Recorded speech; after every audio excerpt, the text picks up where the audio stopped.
পাতা ঝরার উত্তম মাস হলো বসন্তকাল, আর পাপ ঝরার উত্তম মাস হলো রমজান মাস। দীর্ঘ 1 বছর পর আবারও মাহে রমজানের সুগন্ধি পাচ্ছি, আলহামদুলিল্লাহ। আসসালামু আলাইকুম, কেমন আছেন সবাই? আই হোপ আল্লাহ তাআলার অশেষ রহমতে সবাই অনেক ভালো আছেন, আলহামদুলিল্লাহ। আমিও আপনাদের দোয়ায় ও ভালোবাসায় অনেকটাই আলহামদুলিল্লাহ ভালো আছি। সকাল সকাল বসে পড়লাম ছাগলের ভুঁড়ি পরিষ্কার করার জন্য। শ্বশুরবাড়িতে দ্বিতীয়বারের মতো ছাগলের ভুঁড়ি পরিষ্কার করতেছি। মুদি বাজারগুলো গুছিয়ে এই তো কাজে লেগে পড়লাম। খুব সহজে কিভাবে ছাগলের ভুঁড়িটা পরিষ্কার করে নিতে পারেন সেটাই আপনাদের সাথে শেয়ার করছি। ছাগলের ভুঁড়ি পরিষ্কার করতে তেমন একটা ঝামেলা নাই। গরুর ভুঁড়ি পরিষ্কার করতে যেমন একটা সময় লাগে, ছাগলের ভুঁড়ি পরিষ্কার করতে একদমই সময় লাগে না। শাশুড়ি বৌমা মিলে বসে পড়লাম, ছাগলের ভুঁড়ি পরিষ্কার করতেছি।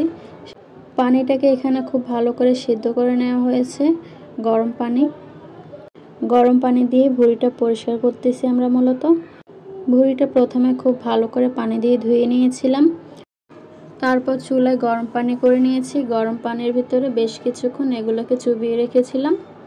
এই তো দেখুন, হাত দিয়ে খুব সুন্দরভাবে উঠে যাইতেছে।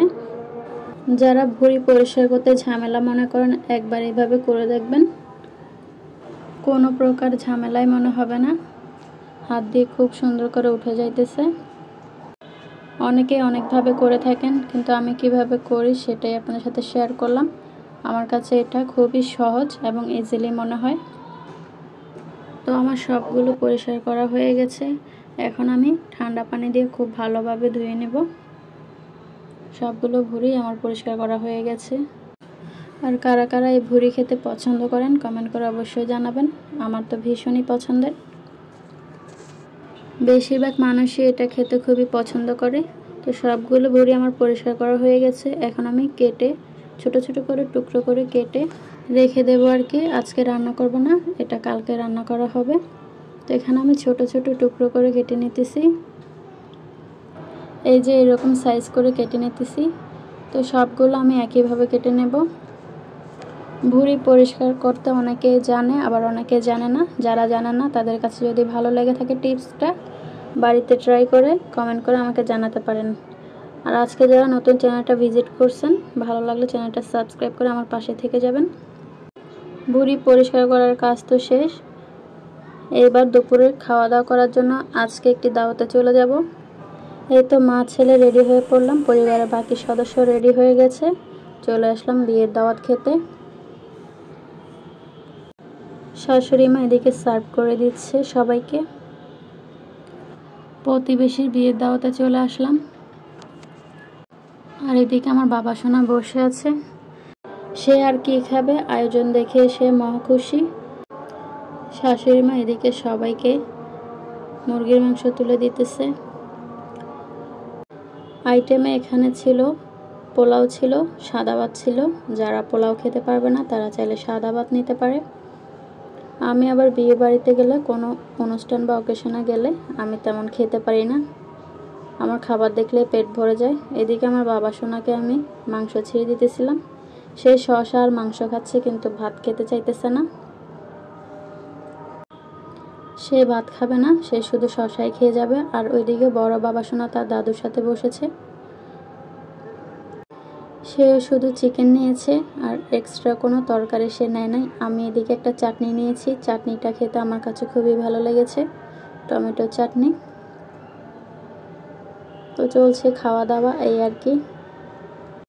এখানে ফিশ ফ্রাইও করা হয়েছে, টমেটো চাটনি, গরুর মাংস, মুরগির রোস্ট, সাথে ছিল মাছের ভর্তা। মাছের ভর্তাটা আমি খাই নাই। এখানে মিক্স একটা সবজিও করা হয়েছে। সবজিটা খেতে আমার কাছে খুবই ভালো লেগেছে। প্রতিটা খাবার আলহামদুলিল্লাহ খুবই মজা হয়েছে। আমাদের চট্টগ্রামের বিয়েবাড়ি যে কোনো অনুষ্ঠান রাত্রের বেলা হয়। রাত্রের বেলা সবাই দাওয়াত খেতে যায়। আর আমার শ্বশুরবাড়ি কুমিল্লাতে যে কোনো অনুষ্ঠান এই দিনের বেলায় হয়। এখানে শাশুড়ি মা সবাইকে বেড়ে দিতেছে। যেগুলো নিয়েছি সেগুলো এখনও খেতে পারতেছি না, তুলে তুলে সবাইকে দিতেছে, এই আর কি। তো এদিকে আমি খাচ্ছিলাম আর একটু একটু করে ভিডিও ক্লিপ নিচ্ছিলাম আপনাদের সাথে শেয়ার করার জন্য। আর বিয়ে বাড়ির প্যান্ডেলটা একটু আপনাদের দেখিয়ে দিই। কুমিল্লা শহরের সবগুলো বিয়েবাড়ির অনুষ্ঠানে দিনের বেলায় হয়। বিয়েবাড়ি বলে নয়, যে কোনো অকেশনই দিনের বেলা করা হয়। তো এখানে খাওয়া দাওয়া করা শেষ, সবার খাওয়া দাওয়া কমপ্লিট। এখন আমরা উঠে পড়ব। খাওয়া দাওয়া করে আমরা বেরিয়ে পড়লাম। বাহির থেকে একটু দেখাই চারিদিকে আপনাদের। এই যে বাড়িটা দেখতেছেন, এই বাড়ির সামনেই একটা মাঠে আয়োজনটা করা হয়েছে বিয়ের। আর এই যে আমরা এখন চলে যাচ্ছি আমাদের বাসার উদ্দেশ্যে। বাবাগুলো এদিকে দই নিয়ে দাঁড়িয়ে আছে। বাসার পাশে যে প্রতিবেশী আছে, এই যে এই বাড়ির প্রতিবেশী, তাদের ছেলেরই বিয়ে।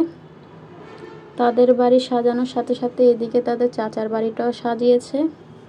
আসলে তাদের ভিতরে অনেক মিল মহব্বত, সেই কারণেই হয়তো দুই বাড়ি সাজানো হয়েছে। আর এইদিকে এই 2 তলার বাসাটাই আমরা থাকি, আর আয়োজনটা করা হয়েছে নিচে। তো এখন আমরা বাসার উদ্দেশ্যে চলে যাচ্ছি খাওয়া দাওয়া শেষ করে। এদিকে চলছে আয়োজন, এখনো চলতেছে। ছেলে আমার আগে আগে উঠে যাইতেছে। বাসায় গেলেই নাকি তাদের শান্তি, এগুলো বলতেছে বড় ছেলে। তো অবশেষে চলে আসলাম বাসায়।